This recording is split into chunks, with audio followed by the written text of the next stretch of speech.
6,500-এর অধিক আয়াত কোরআন শরীফের মধ্যে রয়েছে। এতগুলো আয়াতের মধ্যে হতে 500টা আয়াত, এগুলোকে বলা হয় আয়াতুল মুহকামাত, বিধি বিধানের আয়াত। কতগুলো আয়াত? 500। তাহলে বাকি থাকলো আরো কতগুলো আয়াত? 6,000-এর অধিক। 500টা আয়াত সরাসরি আমরা কি কাজ করব, কি কাজ করব না, আদেশ আর নিষেধের ব্যাপারে আমাদের জন্য আল্লাহ তাআলা নাজিল করেছেন। আর বাকি আয়াতগুলোতে আল্লাহ তাআলা আমাদেরকে উপদেশ দিয়েছেন, শিক্ষা দিয়েছেন, ঘটনা শুনিয়েছেন যে এই আয়াতগুলোকে না মানলে কি লস, মানলে কি লাভ। বাকি 6,000-এর অধিক আয়াত, এগুলো শুধুমাত্র আমাদেরকে এজন্যই আল্লাহ তাআলা বলে বলে শুনাইছেন যে বান্দা এগুলো উপদেশ, এগুলো থেকে উপদেশ গ্রহণ করো। আর মাত্র 500টা আয়াত হলো বিধিবিধান। তার মানে বোঝা গেল বিধিবিধান কম, কিন্তু এর জন্য যে কাজগুলো করণীয় এগুলো করতেই যে হবে আমাদেরকে বাধ্যতামূলক, সেই জন্য আল্লাহ তাআলা কোরআনের মধ্যে আরো 6,000-এর বেশি আয়াত নাজিল করে আমাদেরকে বারবার বিভিন্নভাবে বুঝিয়ে সতর্ক করে আমাদেরকে এই আয়াতগুলো মানতে বলেছেন। এখন এই আয়াতগুলো আমরা কেন মানব? একটা মানুষ তার শারীরিক গঠন নিয়েই কিন্তু সে মানুষ না। আমার শরীরে আমার হাত আছে, পা আছে, চোখ আছে, আমি দেখতে মানুষের মতো, কিন্তু আমি মানুষ না যতক্ষণ না আমি আল্লাহর দ্বীনকে কবুল করব, যতক্ষণ না আমার ভিতর আল্লাহর সিরাত, আল্লাহর রং যতক্ষণ না আমার মধ্যে প্রকাশ পাবে। এজন্যই তো আবু জাহেল দেখতে কিন্তু খারাপ ছিল না, দেখতে ভালোই ছিল। আর তার নাম ছিল কিন্তু আগে আবুল হিকাম। অনেক জ্ঞানী ছিল, দেখতেও সুন্দর ছিল, সবকিছুই ছিল, হাত ছিল, চোখ ছিল, কেউ দেখলে মনে করবে এটা মানুষ। কিন্তু আল্লাহ তাআলা কোরআনের ভাষায় ব্যক্ত করে বলেন উলাইকা কাল আনআম বাল হুম আদল। তারা মানুষ নয়, তারা হলো চতুষ্প প্রাণী, বরং চতুষ্প প্রাণীর থেকেও নিকৃষ্ট। কেন তারা চতুষ্প প্রাণী? মানুষ হওয়ার পরেও কেন তারা জানোয়ার? মানুষ হওয়ার পরেও কেন তারা অমানুষ? কারণ তারা আল্লাহ তাআলার বিধিবিধানগুলোকে নিজের জীবনে বাস্তবায়ন করতে পারে না। অপরদিকে লক্ষ্য করলে দেখা যায় বেলালে হাবশি রাদিয়াল্লাহু তাআলা আনহু, কালো কিটকিটে একটা মানুষ, ঠোঁটগুলো মোটা, চেহারার কোনো শ্রী নেই, পাগুলো আবার মোটা মোটা বেটে করে, একে তো কালো, তার উপর আবার খারাপ হওয়ার জন্য যত গুণ দরকার মোটামুটি সব গুণে তার মধ্যে ছিল।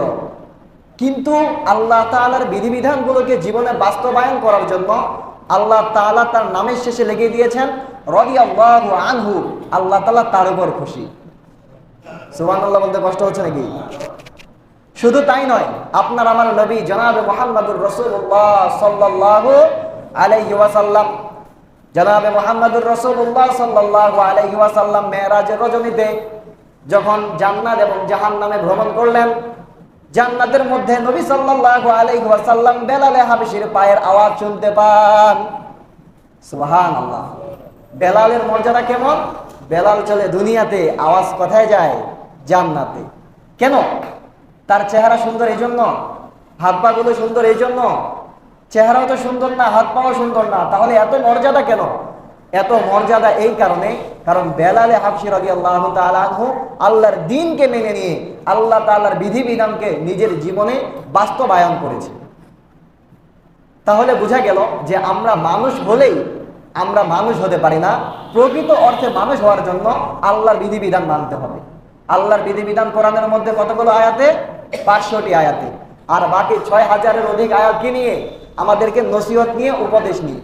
শুধু আল্লাহ তাআলাই আমাদেরকে নসিহত করেছেন, উপদেশ দিয়েছেন তা নয়। আল্লাহ তাআলা বলেন কোরআন পাকের মধ্যে, আল্লাহ নবী সাল্লাল্লাহু আলাইহি ওয়াসাল্লামকে আল্লাহ তাআলা বারবার বলেন ফাযাক্কির, হে নবী আপনার উম্মতদেরকে আপনি যাক্কির, উপদেশ দেন।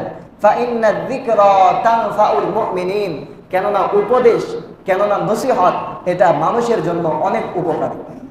এই জন্য নবী সাল্লাল্লাহু আলাইহি ওয়াসাল্লাম আমাদেরকে অনেক নসিহত করেছেন। আল্লাহ তাআলা কোরআন পাকের মধ্যে 6,500-এর অধিক আয়াতে ওসিয়ত করেছেন, নসিহত করেছেন, ঘটনা শুনিয়েছেন। আমাদের নবীও তার অসংখ্য হাদিসের মধ্যে আমাদেরকে বারবার অনেক বিষয়ে নসিহত করেছেন। এতগুলো নসিহতের মধ্য থেকে 3টা নসিহত নিয়ে আজকে আলোচনা করব। যদি কোনো ব্যক্তি এই 3টা নসিহত নিজের জীবনের সাথে বাস্তবায়ন করতে পারে, এই 3 নসিহত অনুযায়ী যদি সে আমল করতে পারে, ইনশাআল্লাহ প্রকৃত অর্থে মুসলমান হওয়া, প্রকৃত অর্থে মানুষ হওয়া থেকে কেউ তাকে ঠেকাতে পারবে না। আল্লাহ নবী সাল্লাল্লাহু আলাইহি ওয়াসাল্লাম বলেন, ইত্তাকিল্লাহা হাইসুমা কুনতা ওয়া আতবি'আস সাইয়্যাতাল হাসানাতা তামহুহা ওয়া খালিকিন নাসা বিখুলুকিন হাসান। তুমি যদি প্রকৃত অর্থে মানুষ হতে চাও, তুমি যদি মানুষ রূপী জানোয়ার না হতে চাও, তুমি যদি নিজেকে মানুষ রূপে দাবি করো, নিজেকে যদি মানবতার কাণ্ডারি দাবি করো, তাহলে 3টা গুণ অর্জন করা তোমার জন্য বাধ্যতামূলক। কয়টা? 1 নম্বর, আল্লাহ নবী সাল্লাল্লাহু আলাইহি ওয়াসাল্লাম বলেন, ইত্তাকিল্লাহা হাইসুমা কুনতা। 1 নম্বর গুণ হলো তোমাকে মুত্তাকি হতে হবে, তোমাকে তাকওয়া অবলম্বন করতে হবে। তুমি যেখানেই থাকো, যে অবস্থায় থাকো না কেন, আল্লাহর ভয় তোমাকে সদা অন্তরের মধ্যে রাখতে হবে। আল্লাহর ভয় যদি অন্তরের মধ্যে রেখে তুমি মুত্তাকি হতে পারো, তাহলে আল্লাহ তাআলা তোমাকে ভালোবাসবে।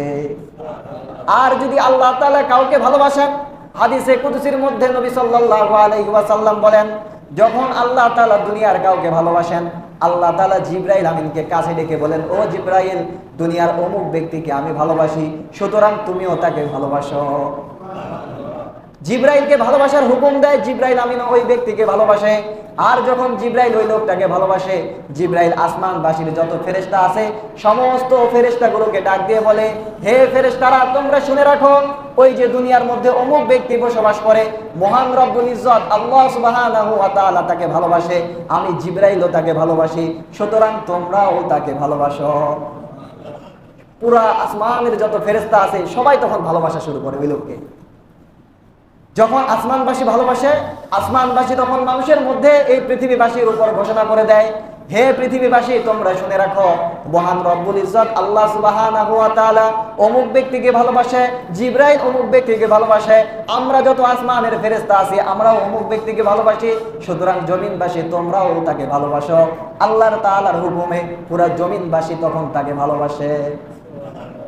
আল্লামা আহমদ শফি রহমতুল্লাহি আলাইহি, নাম শুনেন নাই? জুনায়েদ বাবুনগরী, মামুনুল হক সাহেব, বড় বড় যে আলেমগুলো আছে, এই আলেমগুলোর নেতৃত্বে হেফাজতে ইসলাম হয়েছিল। তাদের নেতৃত্বে মানুষরা নিজেদের জান কুরবান করেছিল, তাদেরকে ভালোবেসে, তাদের প্রতি আস্থা রেখে। মামুনুল হক সাহেব, আল্লামা আহমদ শফি, জুনায়েদ বাবুনগরী, এরা কি কোনোদিন আপনার কাছে আসছিল যে আমাকে ভালোবাসো? তারপর আপনি আমি ভালোবাসি কিনা? কেন কেন ভালোবাসি? তিনি তো আমাদেরকে কোনোদিন চা খাওয়াননি। যেমন ইলেকশন আসলে মেম্বার চেয়ারম্যান, ওই বাপ রে বাপ, দোকানের মধ্যে সব উজাড় করে দেয়, খাও। নেতা সাহেব বলে যে চেয়ারম্যান সাহেব এলাকার মধ্যে চা খাও, তারপরে ভোটটা আমাকে দিও। একদিক দিয়ে মুখে মুখে চা খায় ঠিক, আর মনে মনে বলে, শালার বেটা, তোমাকে ভোট দিব? হ্যাঁ, চা খাইলাম ঠিক আছে, কিন্তু ভোটটা আমি তোমাকে দিব না। কেন? কারণ যতই আমরা মানুষের জন্য যত কিছুই করি, যত অর্থ ব্যয় করি না কেন, আল্লাহ তাআলা যদি আমাদেরকে ভালো না বাসেন, দুনিয়ার মানুষ আমাদেরকে কখনো ভালোবাসবে না।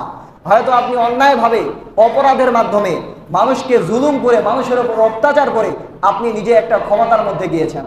আপনি হয়তো এমপি হয়েছেন, মন্ত্রী হয়েছেন, প্রধানমন্ত্রী হয়েছেন, দেশের রাজা হয়েছেন, প্রেসিডেন্ট হয়েছেন, কিন্তু ওয়াল্লাহি, আল্লাহর কসম, বাস্তবতা আপনাদের চোখে, যদি আল্লাহ তাআলা কাউকে ভালো না বাসে, যখন আপনার ক্ষমতা হারাবে, যেই মানুষরা আপনাকে সালাম দিত যেই হাত দিয়ে, ওই হাত দিয়ে জুতার বাড়ি দিতে এক কথাও দ্বিধাবোধ করবে না। দৃষ্টান্ত এখন দেখতেছেন তো। এই জন্য দেখবেন কত নেতা দুনিয়াতে ভালোবাসা পেতে চায়, কত কিছু করে। কেউ মানুষকে অর্থ ব্যয় করে মানুষের ভালোবাসা পাওয়ার জন্য, লিডার হওয়ার জন্য, কিন্তু কোনো লাভ হয় না।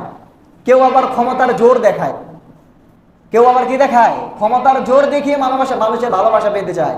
মানুষকে বলে যে মানুষ আমাকে ভালোবাসে, কিন্তু মানুষ যে জুলুমের শিকার, যে আমি তাকে ভালোবাসি না, তাকে মানতে চাই না, আমি তাকে ভালোবাসি না, মানতে চাই না, এই বাক স্বাধীনতা আমার নাই। যদি এই কথা বলি আমি গুম হয়ে যাব, আমি খুন হয়ে যাব, আমি মার্ডার হয়ে যাব।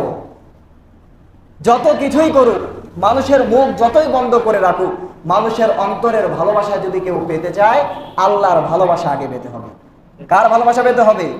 আল্লাহর ভালোবাসা যদি আপনি অর্জন করতে না পারেন, আপনি দুনিয়াতে যতই শক্তি প্রয়োগ করুন, যতই অর্থ ব্যয় করুন, কখনোই মানুষ আপনাকে ভালোবাসবে না।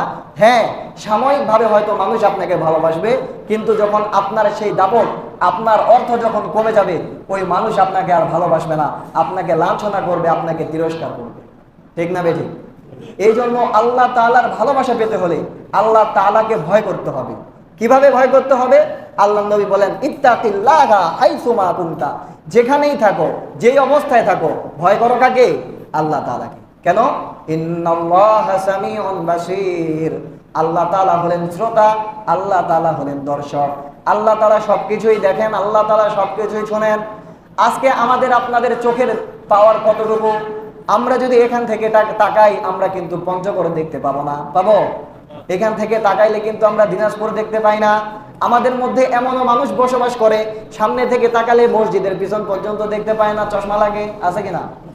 তাহলে আমাদের চোখের পাওয়ার খুবই অল্প। আল্লাহ তাআলা কেমন দেখেন? আমাবস্যার রাত, গুটগুটে চারিদিকে অন্ধকার, এই অন্ধকার রাতের মধ্যে সমুদ্রের তলদেশে একটা ছোট্ট প্রাণী যদি চলে, আল্লাহ তাআলা সেটা স্পষ্টভাবে দেখতে পান। সুবহানাল্লাহ। আল্লাহ হলেন সামি, আল্লাহ তাআলা শুনেন। এখান থেকে 1.5 কিলোমিটার দূরে কে কি কথা বলতেছে আমরা শুনতে পাই না, কিন্তু ওই অন্ধকার রজনীতে সেই সমুদ্রের তলদেশে একটা ছোট্ট মাছ বা মাছের পোনা যখন ছুটে ছুটে যায়, ওই পোনার যে চলার একটা আওয়াজ হয়, মহান রব্বুল ইজ্জত আল্লাহ সুবহানাহু ওয়া তাআলা সেই আওয়াজটা শুনেন। সুতরাং আপনি আমি মনে মনে ভাবতেছি হয়তো দরজা লাগিয়ে ঘরের মধ্যে অপরাধ করতেছি, কেউ দেখে না, কিন্তু দেখেন একজন, তিনি কে? হয়তো আমি চিন্তা করতেছি আমি ঘুষ খাচ্ছি, সুদ খাচ্ছি, আমার এলাকার মানুষ তো জানে না, জানেন কে? যে জানে সে ঠিকই জানতেছে, যে শোনার ঠিক সেটাই শুনতেছে। মানুষকে ভয় করে কি লাভ? আল্লাহ তাআলা বলেন, আতাখশাউনান নাস, হায় হায় তোমাদের কি হয়ে গেল? তোমরা কি মানুষদেরকে ভয় করছো? ফাল্লাহু আহাক্কু আন তাখশাও, ভয় পাওয়ার উপযোগী, ভয় পাওয়ার হকদার তো হলেন আল্লাহ। যদি কাউকে ভয় পেতে হয়, ভয় পাও কাকে? আল্লাহকে ভয় পাও। এজন্যই আল্লাহ নবী বললেন, ইত্তাকিল্লাহা হাইসুমা কুনতা, তুমি যেখানেই থাকো আল্লাহর ভয় অর্জন করো, মুত্তাকি হও। যদি তুমি মুত্তাকি হতে পারো, আল্লাহর ভালোবাসা তোমার অর্জন হবে। এই জন্য বলে, যাদের হৃদয়ে আছে আল্লাহর ভয়, তারা কবু পথ ভুলে যায় না। আল্লাহর ভয় যদি নিজের অন্তরে থাকে, কোনোদিনও আপনি পথভ্রষ্ট হতে পারেন না। যতই আপনাকে শয়তান আপনাকে ফুসলাক, আল্লাহর ভয় অন্তরে থাকলে কখনোই আপনি সেই খারাপ কাজের মধ্যে পা দিবেন না। বনি ইসরাইলের একজন বড় আবেদ ছিল। এই বিশাল একজন আবেদ ঘরের মধ্যে ইবাদত করতে করতে তার ভালো লাগে না। কেন? কারণ বাড়িতে থাকলে মেলা ঝামেলা, বাচ্চাকে খাওয়াও, এই কাজ করো, সেই কাজ করো, বিভিন্ন ঝামেলা থাকে কিনা? অনেক ঝামেলা। এত ঝামেলার আমি পোহাইতে পারবো না, আমি চলে যাব পাহাড়ের মধ্যে, ওই পাহাড়ে গিয়ে আমি আল্লাহ তাআলার ইবাদত করব। বুজুর্গ চলে গেছে, আবেদ চলে গেছে পাহাড়ে, পাহাড়ে গিয়ে ইবাদত করতেছে, দিন রাত 24 ঘন্টায় নামাজ পড়ে, ইবাদত করে, আল্লাহ তাআলাকে ডাকে। ইবাদত করতে করতে করতে করতে শয়তান খালি এদিকে অস্থির হয়ে যায় যে কিভাবে আমি তাকে পথভ্রষ্ট করব, কিভাবে আমি তাকে খারাপ রাস্তায় নিয়ে আসব। ওই বনি ইসরায়েলের ওই এলাকার মধ্যে একটা ঘটনা ঘটছে। বনি ইসরায়েলের ওই এলাকার মধ্যে একটা পরিবার ছিল, ওই পরিবারের মধ্যে 3 ভাই 1 বোন। কতজন ছিল পরিবারে? 3 ভাই 1 বোন। এখন এই 3 ভাই যাবে জিহাদে, কাফেরদের বিরুদ্ধে যুদ্ধে। বাড়িতে বোনকে তো একা রেখে যাওয়া যায় না, তাহলে একজন বিশ্বস্ত ব্যক্তির কাছে আমানত স্বরূপ বোনকে রেখে যেতে হবে, তাই না? এই জন্য বনি ইসরায়েলের ওই 3 ভাই তারা পরামর্শ করতে লাগলো যে আচ্ছা, আমাদের বোনকে আমরা কার কাছে রেখে যাব, কে আমাদের জন্য নিরাপদ।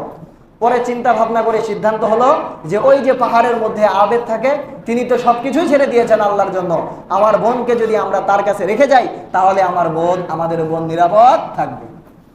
এই 3 ভাই চলে গেছে বুজুর্গের কাছে, গিয়ে বলতেছে, হযরত, আমরা তো জিহাদে যাব, আমাদের বোনকে রাখার জায়গা পাচ্ছি না, কাউকে আমরা আমানতদার মনে করছি না, তবে আমরা আপনাকে ভরসা করছি, আপনাকে আমাদের আমানতদার মনে হচ্ছে, আমাদের বোনকে আপনার কাছে হাওলায় রাখেন, আমরা জিহাদ শেষে আমাদের বোনকে আবার ঘরে নিয়ে যাব। এখন ওই বুজুর্গ বলতেছে, না না, সব থেকে বড় ফিতনা হলো ফিতনাতুন নিসা, মহিলার ফিতনা। এই মহিলার ফিতনায় আমি পড়তে পারবো না, তোমাদের বোনকে তোমরা নিয়ে যাও, আমি রাখতে পারবো না।